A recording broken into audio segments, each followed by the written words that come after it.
Hey there. Welcome to Good Advice Giver. First, we want to start by saying a massive thank you for tuning in today. Whether you're a long-time listener or you're joining us for the first time, we're truly grateful to have you here. We know you've got a lot of options when it comes to podcasts, so the fact that you're spending your time with us means the world. So thank you. That's right. We're excited to have you with us because here on Good Advice Giver, we cover just about everything. Whether you're interested in sports, relationships, sex, money, finances, business, digital marketing, music, education, movies, comedy, or something else entirely, we've got it all. No topic is off limits here, and we dive deep into real, meaningful conversations that matter. We've also got a mix of male and female hosts, so you're always getting a well-rounded perspective on every topic we cover, from business strategies to personal development, from car shopping to digital products like affiliate marketing. We bring a little bit of everything to the table. Our goal is to offer advice, insights, and some laughs along the way to make sure you feel welcome and engaged, no matter what brought you here. And it doesn't stop there. We're not just about giving great advice, we're about action. On this podcast, we even sell products and services we believe in, from affiliate marketing opportunities to cars and more. So whether you're looking to boost your business or find practical ways to improve your everyday life, you're in the right place. As always, we want you to stay connected with us. Be sure to download this episode so you can listen anytime, anywhere, whether you're commuting, working out, or just relaxing. And while you're at it, follow us on social media.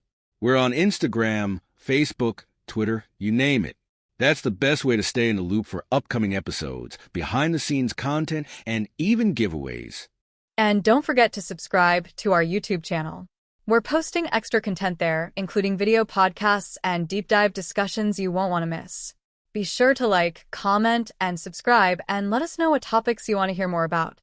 Lastly, check out the link below in the description for exclusive offers, resources, and more ways to connect with us. We're here for you, and we can't wait to bring you more valuable content. Thanks again for tuning in to Good Advice Giver. Let's get started. Welcome to our deep dive into Veterans Day.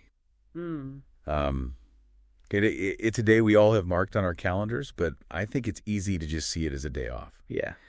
Today we're going beyond the parades and sales to really understand the significance of Veterans Day. Right. We've got some fascinating excerpts from an article titled Veterans Day, Honoring Those Who Served. Okay. And I think you'll be surprised by some of the things we uncover. I think you're right. There's a lot more to this day than meets the eye. It's a chance to delve into its rich history and really grasp why it holds such a profound meaning for so many. Exactly. For instance, did you know that Veterans Day wasn't always called Veterans Day? There's actually a whole evolution behind the name. Oh, wow. And it speaks volumes about how we as a nation view and honor those who have served. It's a fascinating journey, and it all begins with World War I. The armistice that ended the war went into effect on the 11th hour of the 11th day of the 11th month in 1918. Wow. And so Armistice Day was born. It's almost poetic, isn't it? That very specific date and time, marking the end of what was supposed to be the war to end all wars. Right. Sadly, history had other plans. You're right, and that makes the evolution of this day even more significant. Yeah. At first, Armistice Day was solely dedicated to honoring those who served in World War I. So how did it transition to encompass veterans of all conflicts? What prompted that shift?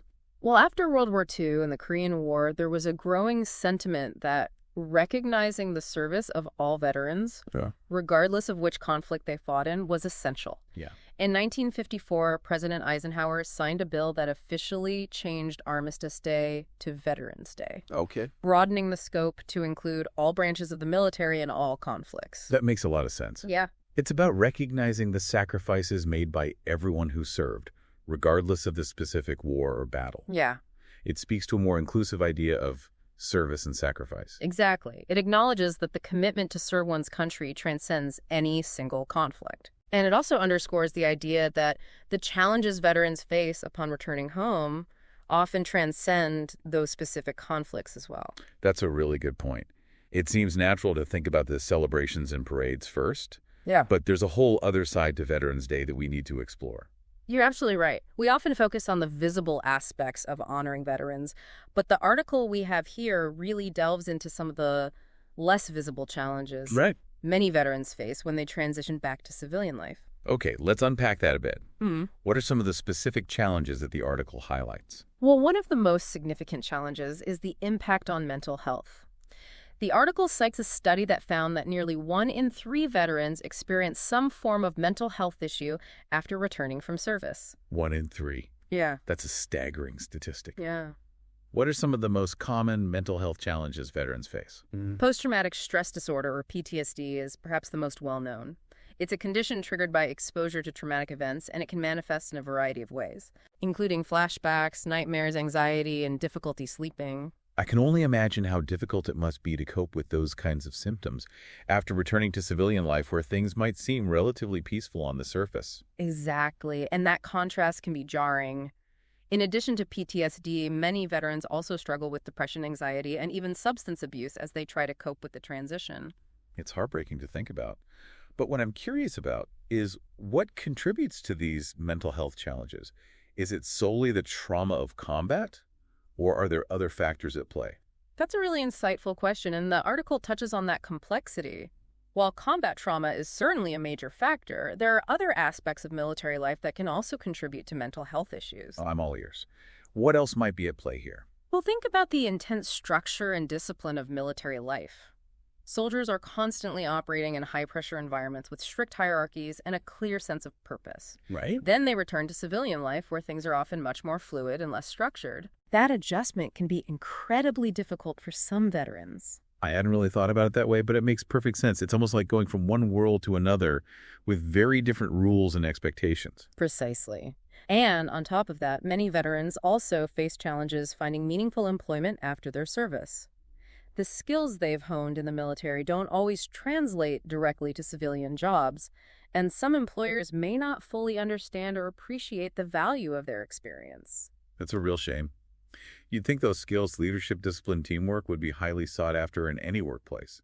But the article also mentioned challenges with reintegrating into family life, right? Yes, that's another crucial aspect. Yeah. Being deployed for months or even years at a time can put a strain on relationships. Veterans may have missed out on key family milestones, and their loved ones may have difficulty understanding what they've been through. So it's not just about finding a job or dealing with the psychological impact. It's also about rebuilding and strengthening those personal connections. You've hit the nail on the head. Reintegration is a multifaceted process, and it's important to acknowledge all those layers. It sounds like the transition back to civilian life can be incredibly challenging on so many levels. Yeah. But I'm also curious about what kinds of support systems are in place to help veterans navigate these challenges. Mm-hmm. The article mentioned the VA, for instance. Yeah. What exactly does the VA offer? The Department of Veterans Affairs, or the VA, plays a crucial role in providing support to veterans. Right. They offer a wide range of services from healthcare and mental health counseling to job training and educational benefits. Those are a pretty comprehensive resource for veterans. Yeah. What about mental health specifically? What kinds of services does the VA provide in that area? The VA has been expanding its mental health services in recent years, recognizing the growing need. They offer individual and group therapy, medication management, and specialized programs for conditions like PTSD and substance abuse. That's encouraging to hear. But is there anything else beyond the VA? I imagine navigating a large government organization can be daunting, especially when you're already dealing with so much. You're right, and that's where nonprofit organizations often step in. Groups like the Wounded Warrior Project and Disabled American Veterans provide a more personalized approach, offering peer support, financial assistance, and even recreational activities designed to foster camaraderie and healing. It sounds like there's a whole network of support out there, which is fantastic. But it also makes me wonder, what can everyday citizens like myself do to support veterans in our communities? Is it enough to just say thank you on Veterans Day? While expressing gratitude is important, it's just the first step. True support goes beyond words. It's about taking action. Volunteering your time at a local veterans organization, donating to charities that support veterans, even just striking up a conversation with a veteran in your neighborhood. These are all tangible ways to make a difference. I love that idea of just starting a conversation. Sometimes simply listening can be the most powerful form of support. It shows that you care and that you're willing to learn from their experiences. Exactly. Veterans have so much to offer, not just in terms of their service to our country, but also in terms of their unique perspectives and resilience. Yeah. By engaging with veterans in our communities, we can learn from them, support them, and create a more welcoming and inclusive society. Now, while we're on the topic of honoring the military, I have a confession to make. I sometimes get Veterans Day and Memorial Day confused. It feels like they both revolve around recognizing the sacrifices of the military. So what exactly is the difference? That's a common question, and it's an important distinction to make. Yeah. While both holidays honor those who have served, Memorial Day specifically remembers those who died in service to our country. It's a day of solemn reflection, marked by visits to cemeteries and memorials. So it's more about honoring the memory of those who are no longer with us, who gave their lives for our freedom. Exactly. Veterans Day, on the other hand, is about celebrating the service of all veterans, both living and deceased. It's a day to express gratitude for their sacrifices and to acknowledge the impact they've had on our lives. Okay, that clarifies things a bit. So Memorial Day is focused on remembrance, while Veterans Day is about celebration and gratitude for all who have served. That's a great way to put it. And as we wrap up our deep dive into Veterans Day, I think it's important to emphasize that this day is just one small piece of the puzzle. What do you mean by that? Well, it's fantastic that we set aside a day to honor our veterans, but their needs and the challenges they face don't disappear on November 12th. That's true. Supporting our veterans requires a year-round commitment. Right. It's about advocating for better health care, ensuring access to mental health services, and creating opportunities for veterans to thrive in civilian life. I completely agree. And speaking of thriving in the civilian life, the article mentioned that veterans bring a unique set of skills to the workforce. Absolutely. Their experiences in the military instill in them qualities like leadership discipline, teamwork, and problem-solving abilities that are invaluable in any profession. It makes you wonder, though, are there any unexpected places or professions where these skills might be particularly valuable, like areas we might not typically associate with military experience? That's an interesting question to ponder. I think we often have preconceived notions about where veterans might excel, but their adaptability and resilience could make them incredibly successful in a wide range of fields. Absolutely. So to our listeners out there, I encourage you to think about that. What unexpected places or professions could benefit from the unique skills and perspectives of our veterans? Maybe it's in education, healthcare technology, the arts, who knows? The possibilities are endless. And remember, Veterans Day is a great time to reflect on the sacrifices of those who have served. But it's also a call to action. Let's make sure our support for veterans extends far beyond just one day a year. Whether it's through volunteering, donating, or simply showing your appreciation, let's make a commitment to honor and support our veterans every single day. I couldn't have said it better myself. Thanks for joining me for this deep dive into Veterans Day. It's been an enlightening conversation. And to all our veterans out there, thank you for your service. Well, it's fantastic that we set aside a day to honor our veterans. But their needs and the challenges they face don't disappear on November 12th. That's true. Supporting our veterans requires a year-round commitment. Right. It's about advocating for better health care, ensuring access to mental health services, and creating opportunities for veterans to thrive in civilian life. I completely agree.